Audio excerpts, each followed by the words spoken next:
the best NBA teams to never win a championship in the 1990s.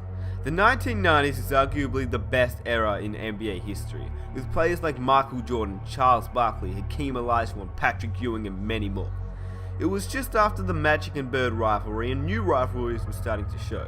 Rivalries were a huge part of the 90s, but the most influential part of the 90s, and the reason why many say it's the greatest era of all time, is because of one reason: Michael Jordan. You're gonna see that most of the teams on this list literally don't win a championship because of Michael Jordan. And so, let's start. Here are the best NBA teams to never win a championship in the 1990s. Number 1, the 1996 Seattle Supersonics.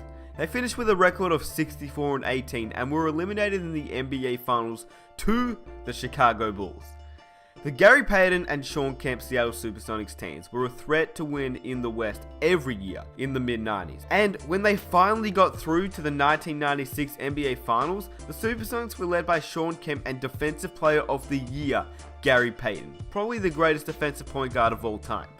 They were one of the league's most dominant duos, but ran into Michael Jordan and the Bulls in MJ's first full year back from retirement. Seattle would fall behind 3-0, but Shawn Kemp had 2 incredible games in games 4 and 5, forcing the Bulls to win in 6 games. It looked like the start of a Sonics dynasty, similar to OKC in 2012, but they never got back to the NBA Finals. Pretty tragic. And with Shawn Kemp and Gary Payton, this was an amazing duo, but this was the only finals that they were ever able to go in, and unfortunately for them, they had to face up against the Chicago Bulls. Number 2, the 1992 Portland Trail Blazers. They finished with a record of 57-25 and were eliminated in the NBA Finals and lost to the Chicago Bulls. The 1990s, as we all know, was pretty much the era of the Bulls and pretty much the era of Michael Jordan. The Blazers had the best team in the Western Conference, led by Hall of Famer Clyde Drexler, and cruised into the NBA Finals without really being tested. Sort of like the Cleveland Cavaliers this year with LeBron. Not a team that was really tested up until the NBA Finals. When the Trailblazers finally made it, they met the Chicago Bulls. And Drexler went toe-to-toe with Jordan through the first 4 games, and the series was actually tied 2-2.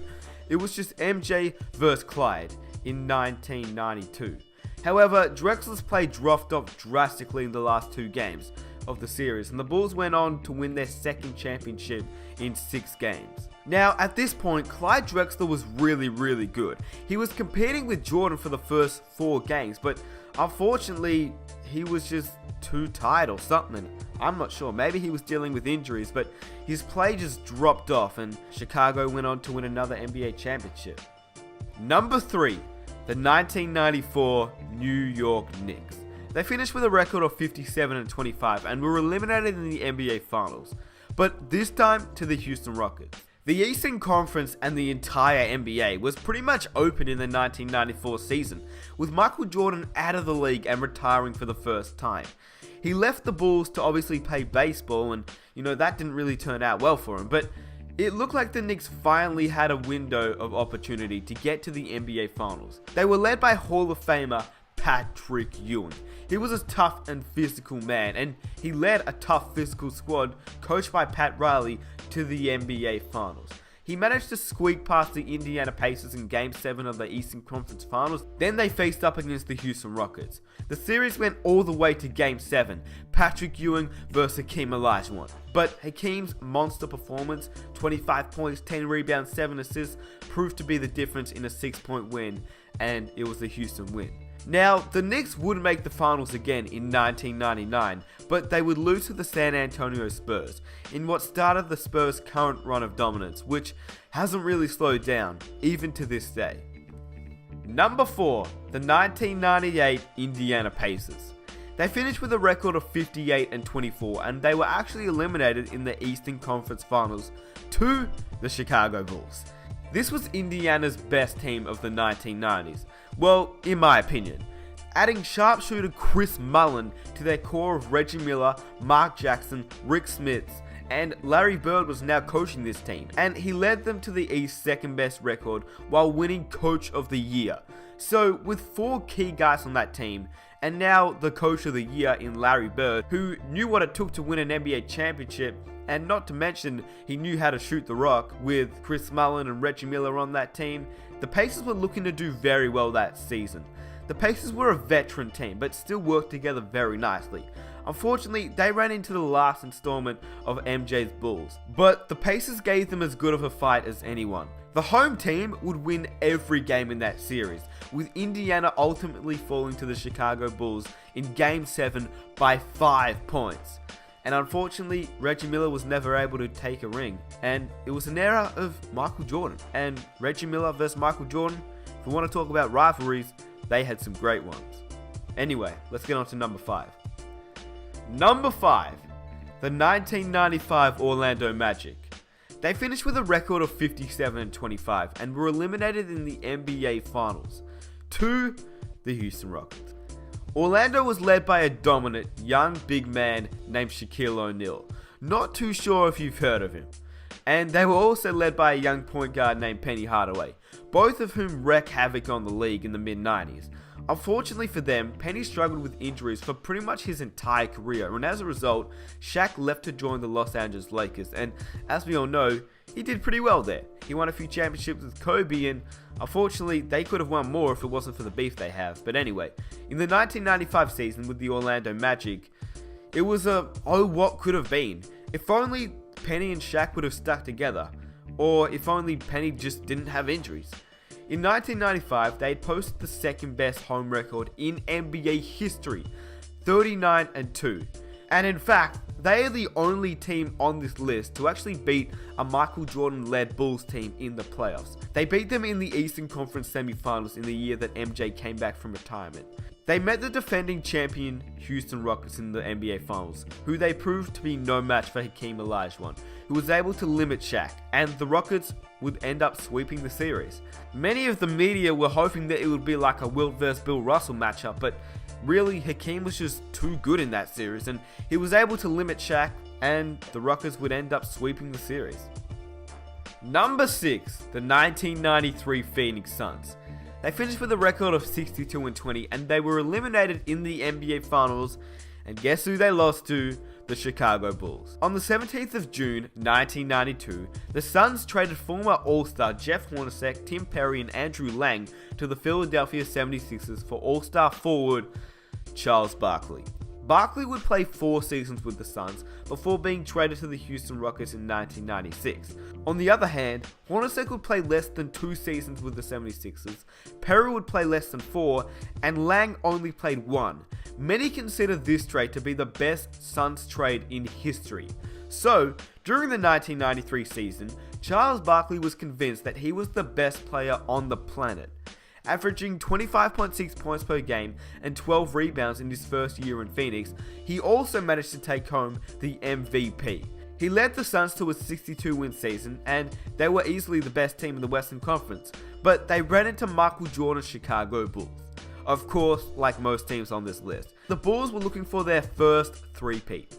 Barkley averaged 27 points, 13 rebounds, and 6 assists a game in the NBA Finals. Staggering numbers. The Suns, riding along Barkley's back, managed to win 2 of the 3 games played in Chicago, but the Bulls swept the 3 games played in Phoenix as they won the series in 6 games. Unfortunately for Charles Barkley, Michael Jordan was just in his way. And that's a little bit like the next team that we're going to go to. Number 7, the 1998 Utah Jazz. They finished with a record of 62-20, and they were eliminated in the NBA Finals, and guess who they lost to? The Chicago Bulls. The Jazz were the best team in a loaded Western Conference, winning 62 games behind the duo of Karl Malone and John Stockton. John Stockton and Karl Malone were easily one of the greatest duos in NBA history, but they were never able to win a championship. Let's see what happened in 1998. In the first round of the playoffs, the Jazz would trail 2-1 to the 8-seeded Houston Rockets. However, with John Stockton and Karl Malone on that team, they would easily win the series, and they won it in 5 games. In the semifinals, they would defeat the San Antonio Spurs in 5 games as well, and after that, the Jazz would actually sweep the Los Angeles Lakers in the Western Conference Finals in obviously 4 straight games, to advance to the NBA Finals for the 2nd consecutive year. So that meant the year before the Jazz were in the NBA Finals, and guess who they lost to? The Chicago Bulls. And so in back-to-back years, they were faced up against Michael Jordan's Bulls, and after losing the NBA Finals to the Bulls the previous season, many thought that this would be the year where the Utah Jazz would finally unseat the Chicago Bulls at the top of the NBA. Every game was actually competitive. Unfortunately, the ending of Game 6 will live on forever in NBA history. As you saw, most of these teams couldn't win a championship, and the main reason was because of Michael Jordan. That's why I truly believe that Hakeem took the most of his chances when he could, as he gained 2 rings during the 90s, which was more than very hard. If only other teams have taken their chances the way that Hakeem and his Rockets did. Anyway, those are just a few of the teams that I thought of.